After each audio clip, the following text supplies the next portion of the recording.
Hello everyone, this is Adventures in Hip Hop Collecting, and today I'm here to share with you the pickups I've picked up in the last 3 months or so. I would say 2 or 3 months.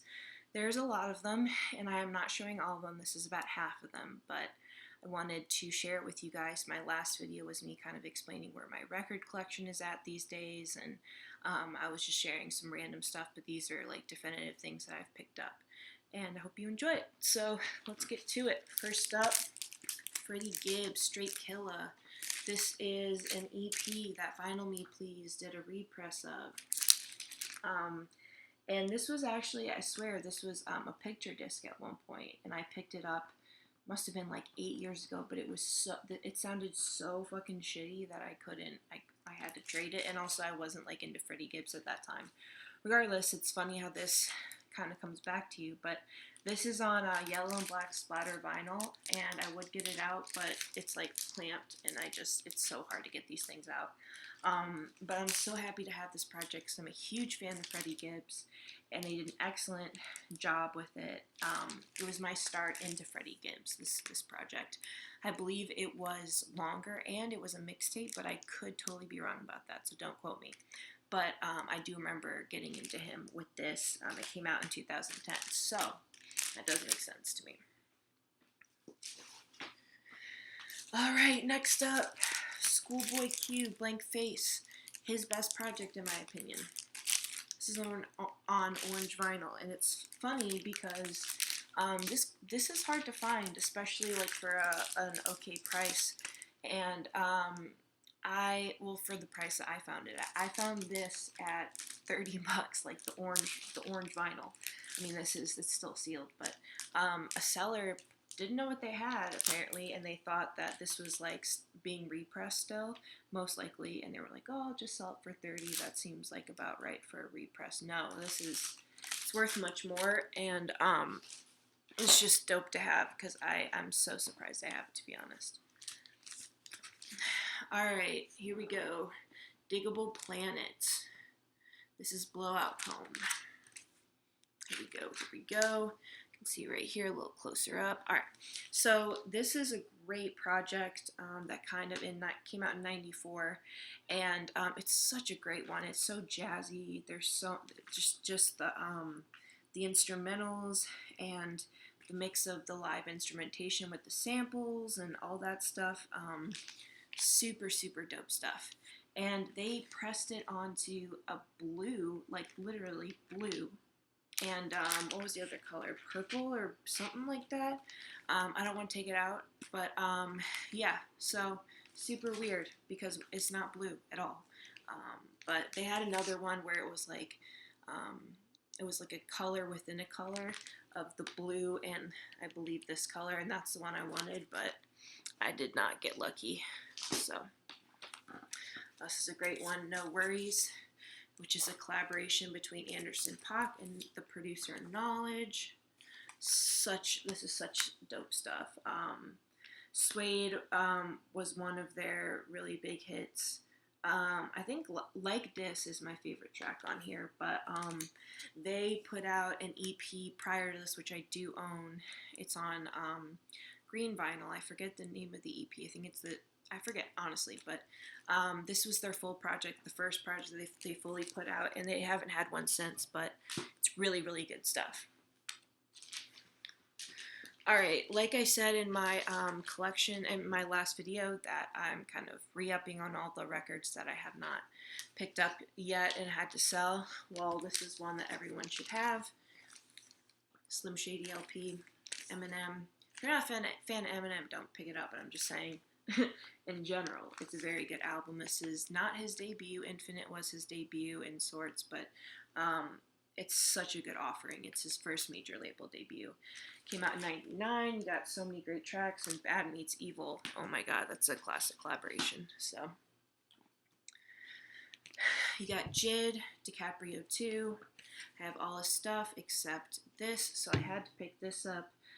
Off These is one of my favorite JID tracks. Slick Talk, Off the Zonkies, and then Hot Box is an insane collaboration between Method Man, Joey Badass, and JID. So it could be JID. I know it's weird that I don't know the pronunciation when I'm such a fan, but I guess I just didn't pay attention, so I should have paid attention. This is just a kind of a random pickup in Rainbows by Radiohead. I'm a fan of Radiohead, and I hadn't picked up anything from them in a while. So this is Coda the Friend and Static Selected collaboration To Kill a Sunrise. It's only 10 tracks, but it really, it's amazing. It contains a lot of stuff in there, and I love the artwork. The artwork is so cool to me. The colors and all that, and I didn't get the color pressing, but I did get the black vinyl pressing, which I'm happy just to have that because I found it on Amazon of all places. So we got Nas, God's Son. So happy to have this.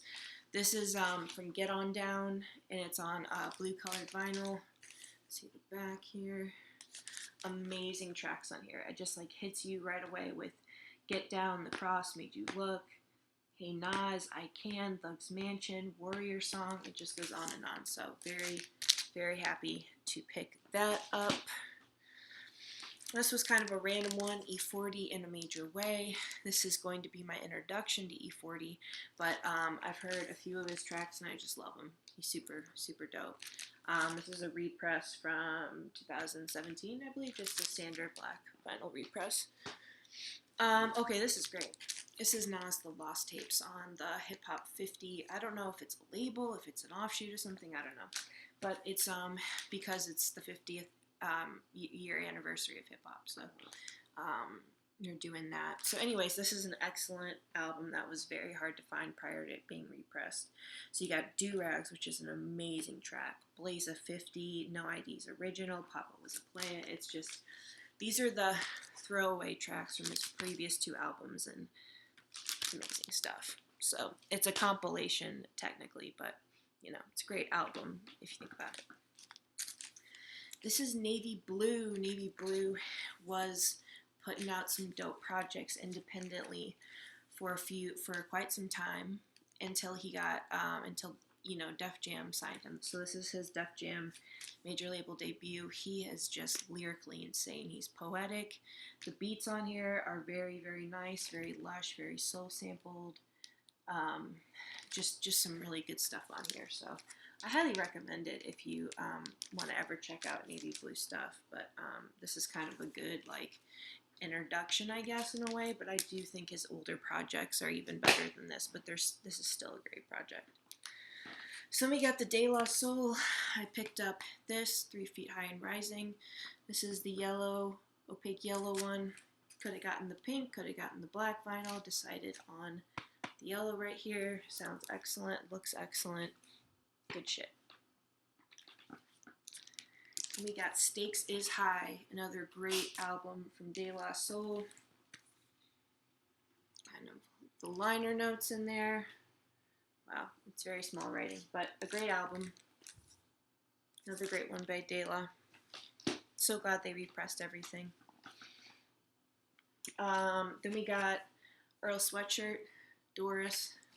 Had to pick this up because I'm re-upping on my Earl collection. I'm a big fan of Earl, not to an obsessive degree, but it all started for me with his mixtape, I believe titled Earl, and it came out in 2010 or 2011, I forget. But I was in my 20s and early 20s, and great project. And this, the mixtape was dope too. And so when I heard the mixtape, I was super psyched for his debut album, and the first track that was released off the album was Chum. That blew me away. He was so young. I mean, look at this. He was so young at this point, but he was dropping crazy, crazy dope bars and just talking about crazy shit. So, and then finally, this is the De La Soul Is Dead. Perhaps my favorite De La project. Not sure exactly. You can see the Barnes & Noble stamp on that. By the way, this was $36, without tax. $36. That's insane. It used to not be this way. I know I sound old, but it used to not be this way. So, next up we got Malibu, another Anderson .Paak album. This is excellent, excellent project. Ooh, this is good. Parking Lot is my favorite Anderson .Paak track, period. But this came out in 2015. This is on the white splatter and orange. You can see there. It's in a Record Store Day Essential. Really happy to have that. This was a random ass pickup from IDK. Used to be JIDK. He put out he's put out a good amount of projects in the last few years, and I just randomly picked up You See For Yourself. I think this one has like some collaborations with a track with Westside Gunn, MF Doom, and Jay Electronica. You got one with the Neptunes, Slick Rick. This was kind of like a random one, and I honestly am not too happy I picked it up. It was so fucking random. Why would I pick that up? But I did. It's not that it's bad music. It's just there's so much other stuff that I want. And then lastly, we got the Marshall Mathers LP. This, another essential, more essential than the Slim Shady LP in my opinion, but they're both really important. So between this and the Eminem Show, it's always hard to choose, but I'll go with the Marshall Mathers LP almost every time. There's just too many classics on here, and it goes together so well. It's some dark, dope shit. So. And that is it. That is all the pickups I have, almost all of them. Like I said, about half, something like that. But I hope you enjoyed the video, and if you have any favorite albums that you saw, please let me know, and I'll be back again. All right,